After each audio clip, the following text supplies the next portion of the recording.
in total control of the outcome, and I was really proud of the way that they played. I thought from just about start to finish, with few exceptions, I thought we played as if we were always under control, even if adversity was striking us, because that's what you're looking for tonight. You felt like you'd get adversity. I thought Florida Atlantic played a great game. Thought they really physically got after us on both sides of the ball, and to see our guys stand up to that challenge, put out the fires on some sudden change situations early on in the game.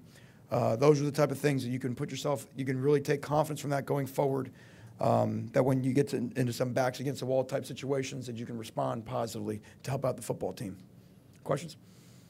Have your guys almost taken it as, don't be like a strange badge of honor, just keep losing guys to injury? You obviously got the stuff, before the start of the season, losing guys there, and you guys just making plays all Yeah, we just don't talk about it. I mean, just whoever we have that week just knows that there's a standard that we all are trying to live up to. We miss the guys that are out like crazy. And you do see at times where our depth, I think, comes a factor. There's one drive I just felt like we didn't look like we had the same type of energy that we had early in the game. But we just don't believe in making excuses for our performance. And if our guys continue that attitude, I like where it's going to go.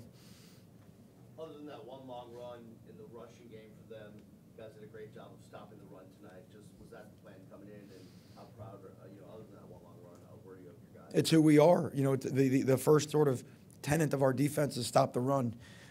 In college football, I mean, in any football, it's never changed for the history of the game. It's just easier to hand the ball off than it is to throw it. And more bad things can happen when a guy's got to throw the ball. And so for the first two games, our run defense has been outstanding. We know that there's, every week the challenge will be greater with the teams we have, but it's nice to put 120 minutes of football of pretty stout run defense to start the season. Coach, what are your thoughts on your trio of freshman linebackers going out there? What are some of the positives? They continue to impress. They continue to make plays. We rolled McLeod and Jaquan Johnson at the nickel Sam position, and both guys, snaps might have been even. Not sure. We'll count them up afterwards. Quarterman just steady as a rock in the middle of the defense. Pickney, you see his playmaking ability. Made some mistakes early on, but then once he got into the flow of the game, can get a guy on the ground. And those guys, we do not talk to them as if they're freshmen. We don't coach them as if they're freshmen. And you still see little things that when they're at the hotel and how they prepare in meetings and things like that, they don't know. Next week will be their first ever road trip in college football. So you just continue to try to mentor them and bring them along.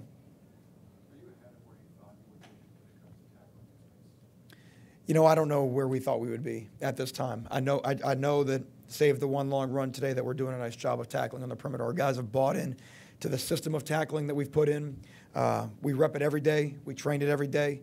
And they're seeing it on film, and they're getting confidence. Really, a lot of that started in our scrimmages back in August. That we tackled well in scrimmages. The head coach, was making a point to the guys that they had done a nice job of getting guys on the ground in space, and that's so key in college football in this day and age. That to me is the greatest thing of this game, is to have Darian Owens, 1 year after a very, very severe injury, to go in there tonight and take snaps. Forget about it in terms of our need, which we do have a need for him to come back, but just for him and the work that he's put through and just all the challenges of going through rehab, afterwards I was just so pleased that he was able to go in there, take snaps, make plays, get into the mix. And the fact that it happened 1 year against the same team, I mean, that is a big time story, and that is one of the greatest things about this evening that he will never forget.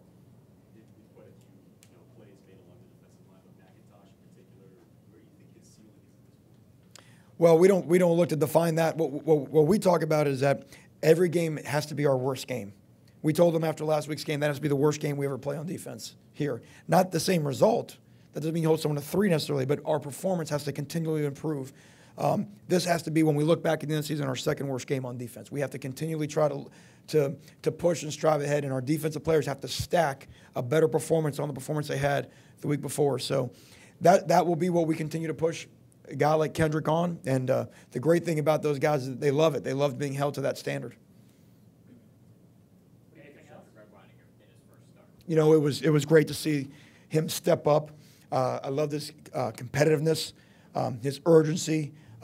We played a lot of man coverage tonight, and I thought he did a really nice job in the first half of just denying. The quarterback made some good throws, and just his fight to get the ball out in some of those situations. That's, you know, we never looked at Red Wine as not a starter. We felt like we had 3 starting corners. It was just a matter of who was in the first play of the game. So that was big. That was key for us early on in the game today, especially. Manny, the thinking on offense has always kind of been that when it's rolling, everybody's kind of rolling. Is the same playmaking mentality kind of carry over to defense? Because it seemed like when you guys got to Driscoll, it wasn't one guy; it was like 4 or 5. Right. Well, we pride ourselves on being an equal opportunity defense. You know, we blitz a lot of different people. We do a lot of different things, and we talk about that there's plays to be made for everybody.